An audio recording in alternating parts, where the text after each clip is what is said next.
Hola, soy Ana González, tu profesora de Historia, y hoy resolveremos la semana número 10. Primer tema, ilustración. Bien, cuando hablamos de la ilustración, hablamos de un pensamiento que tiene que ver con una base importante que va a romper con todo lo anterior. Estamos hablando de la razón, el uso de la razón. Antes de la ilustración vamos a encontrar que hay algunos ensayos para hablar básicamente de manera lógica o de manera racional, como el humanismo o el renacimiento, pero son pequeñas etapas en la Edad Moderna, al comienzo de la Edad Moderna. Ahora, en el siglo XVIII, vamos a encontrar a la Ilustración, que va a ser todo este movimiento que critica al antiguo régimen. Profe, ¿qué cosa es el antiguo régimen? El antiguo régimen es esta base piramidal, ¿no?, que se divide en estamentos en donde la desigualdad, tanto social como política y económica, se ven muy marcadas. Para que aparezca la idea de ciudadanía, para que aparezca la idea de igualdad, la idea de soberanía, es que los ilustrados están trabajando, no solamente en el aspecto político en contra del absolutismo, sino también en el aspecto religioso, social y económico. Bien, vamos a ver los aspectos de la ilustración. Por un lado, tenemos la política, y en la política tenemos la aparición de la ideología liberal y además de la soberanía popular. Profe, ¿qué es la soberanía popular? Mira, tú recordarás que en la Edad Media lo más importante era Dios y que se creía también que Él era el principio y el final de todas las cosas. En el principio de la Edad Moderna y la aparición de los reyes absolutos, encontrábamos, por ejemplo, que esta idea se iba afianzando y que era más bien Dios, a través de la Iglesia Católica, el que elegía quién iba a ser el rey y quién no. Es decir, un rey providencialista, ¿verdad? Pero ahora ya esa idea se va a cortar. Con el uso de la razón ya no todo viene de Dios, sino que ahora emana de la soberanía popular. La soberanía popular es el concepto que dice que ya no, el poder ya no emana de Dios, sino emana del pueblo, viene del pueblo. El pueblo es el que elige a su gobernante. Si este gobernante se vuelve tirano, el pueblo lo puede sacar del poder. ¿Por qué? Porque el poder del rey solamente es un poder prestado, es un poder que emana de cada persona nace con el poder de elegir y ser elegido y elige un representante que es el nuevo gobernante. Eso es soberanía popular, el poder que emana del pueblo para elegir a una persona que va a gobernar por ti. Y si tú crees que esa persona no lo hace bien o va en contra de ti, lo puedes sacar. Bien. Por otro lado, también, recuerda, aparecen en la economía dos tipos de escuelas: la escuela fisiócrata y la escuela liberal. Cuando hablamos de la escuela fisiócrata, lo habrás visto en tu curso de economía, la escuela fisiócrata está liderada por Quesnay y Gurney. Quesnay es el padre de la fisiocracia y él dice que el punto más importante de toda la economía, de donde emana la riqueza, es la tierra y la actividad más importante es el trabajo. Gurney le dice: está bien, maestro, yo entiendo que sí, que la agricultura es importante, que la tierra es importante, pero hay un problema. Si nos quedamos en esa perspectiva, lo único que vamos a lograr es más bien anclarnos a un sistema cerrado, rígido, y no vamos a poder expandirnos. Lo que ahora necesitamos es la expansión. ¿Para qué? Para hacer que todas las personas sean partícipes de la economía. ¿Y cómo lo hacemos? A través del comercio. Recuerda que Gurney tiene una frase. ¿Cuál es esa frase, si te acuerdas? A ver, es: dejad hacer, dejad pasar. Mira, cuando Gurney dice dejad hacer, se está refiriendo a que la producción ya no solo debe ser en la tierra, sino que con ese producto de la tierra tú vas a crear elementos manufacturados. Este elemento manufacturado va a tener un valor agregado, por lo tanto hay mayor ganancia. Y no solamente eso, ¿qué ganarías tú produciendo? Tú lo que necesitas es vender ese producto, pero hay un problema. Antes de los ilustrados, en antiguo régimen, ¿qué periodo hemos encontrado? Hemos encontrado el absolutismo. Y en el absolutismo la economía es mercantilista, de un estilo con monopolio comercial. El monopolio comercial no permite que las ideas de Gurney se puedan hacer realidad. ¿Por qué? Porque en el monopolio comercial tienes al imperio y tienes a las colonias. Solo entre ellos comercian. Si tú quieres poner tu producto, no se puede. Así que él lo que propone es la libertad de los pueblos, hacer que las colonias ya no dependan de su metrópoli, que todo sea libre. Es el inicio de una economía de tipo liberal como de la que habla Adam Smith. Entonces, tenemos una economía fisiócrata en donde se quiere producir un montón y se quiere vender. Por eso él dice, dejad hacer, o sea, producir mucho, y dejad pasar, vender, pero para vender hay que romper con los monopolios comerciales. Bien, por otro lado también tienes en social la aparición de la crítica a la sociedad estamental.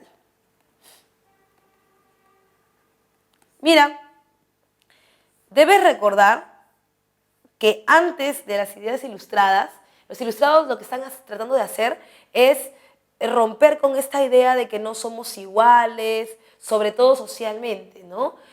Proponer la idea de que todos somos un solo cuerpo, de que todos somos una sola fuerza, ¿no? Como ahora está de moda, ¿ya?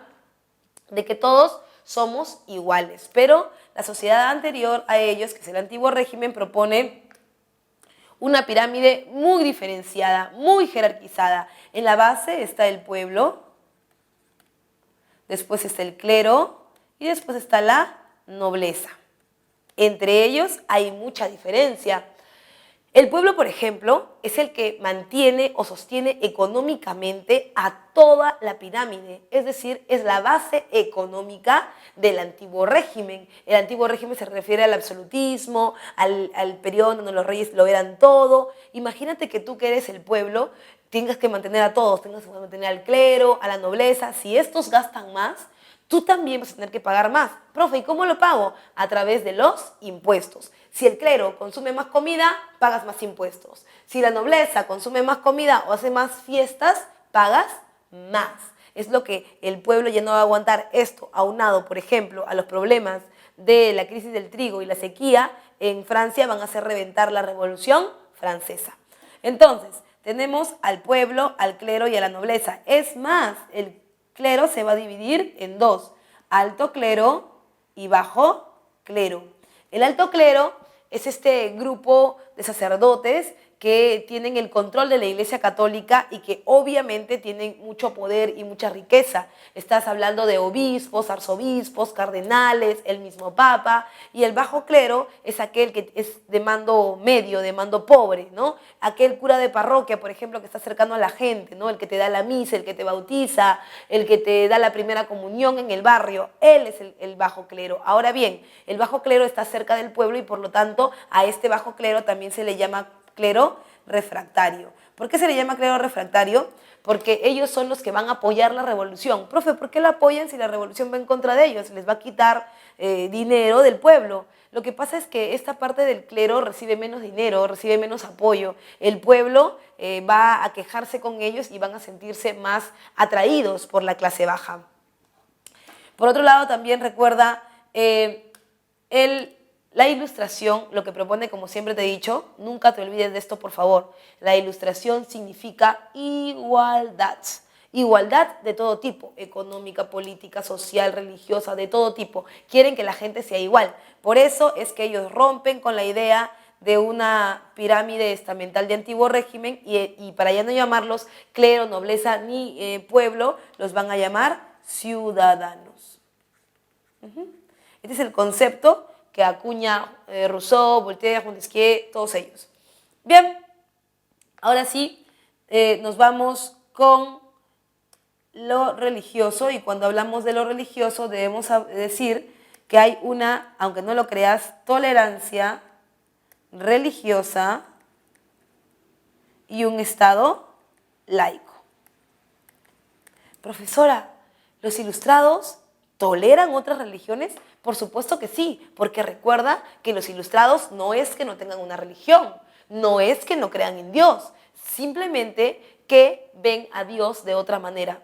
No entiendo muy bien. Mira, cuando tú hablas de Dios, hablas no de Alá, Yahvé, Jehová, estás hablando de un ente supremo, no importa cómo se llame, piedra, madera, Alá, Yahvé, Jehová, dale el nombre que tú quieras. Para ti es un ente superior, un ente especial, que al final del camino, cuando ya no hay ninguna respuesta que encontrar a tus problemas, te acercas a Él. Siempre, siempre es en momentos de desesperación, por ejemplo, cuando tú más te aferras a Él.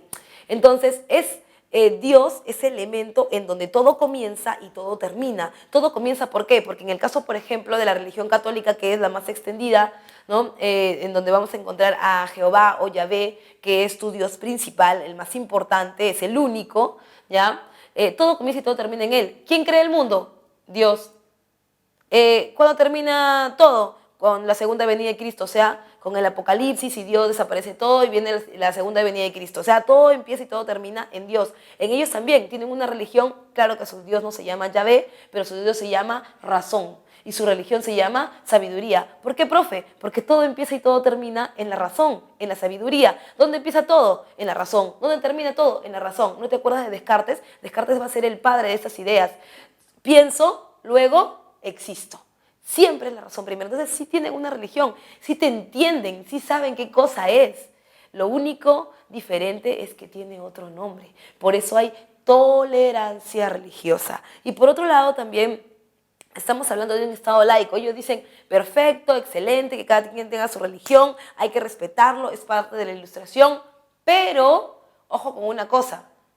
Una cosa es que yo te permita que tú creas en lo que tú quieras, porque inclusive tú no puedes prohibirle a alguien que piense o que crea en lo que él quiera, porque tendrías que meterte en su mente. No es lo que Durkheim, por ejemplo, dice como que la religión es parte de la sociedad. La sociedad es la que hace la religión. Entonces ellos proponen un estado en donde la gente no se le prohíba que crean en lo que quieran, pero el Estado no puede dar leyes, ni normas, ni favorecer a ninguna religión. Antes lo hacía con la Iglesia Católica, ahora va a ser libre. No se le va a dar ningún privilegio ni nada a nadie. Se rompe la pirámide estamental y por supuesto la Iglesia Católica ya no tiene tanto poder. Bien.